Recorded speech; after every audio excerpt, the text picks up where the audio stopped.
let's again. Yo, Young Ali, That's too much. she's my queen, ever wapoli. Your dick Kushoka, maitava tete ungenyoka. Simba rangu yo umondi norikoka. Basa rangu noriita kwa kadoka. Dini mumwe wacho epa wrong ten. Dini ndiri kurovesa vanu nemen. Ukatamba neni no kuvura brand. Pamwe chete ne musoro wako again. Dini mumwe wacho epa wrong ten. Dini ndiri kurovesa vanu nemen. Ukatamba neni no kuvura brand. Pamwe chete ne musoro wako again. Easy chibodi tanga. Shua ndo kuisa banga. Kana wafa ndova ndakukanga. Ndiri chiora kwete chekutamba. Andina kuva mdumbura amai.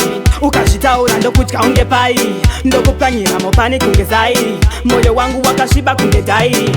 Dini mumwe wacho epa wrong ten. Dini ndiri kurovesa vanu nemen. Ukatamba neni ndokuvura brand. Pamwe chete ne musoro wako again. Dini mumwe wacho epa wrong ten. Dini ndiri kurovesa vanu nemen. Ukatamba neni ndokuvura brand. Pamwe chete ne musoro wako again.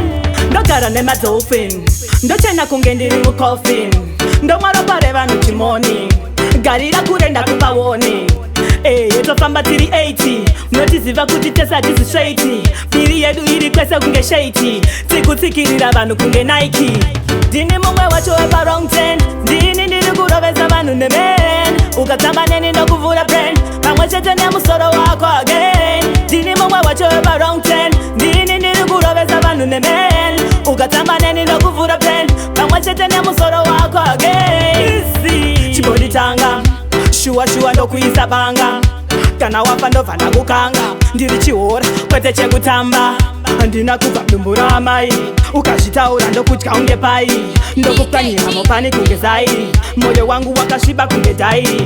Dini mumwe wacho epa wrong ten. Dini ndiri kurovesa vanu nemen. Ukatamba neni ndokuvura brand. Pamwe chete ne musoro wako again. Dini mumwe wacho epa wrong ten. Dini ndiri kurovesa vanu nemen. Ukatamba neni ndokuvura brand. Pamwe chete ne musoro wako again.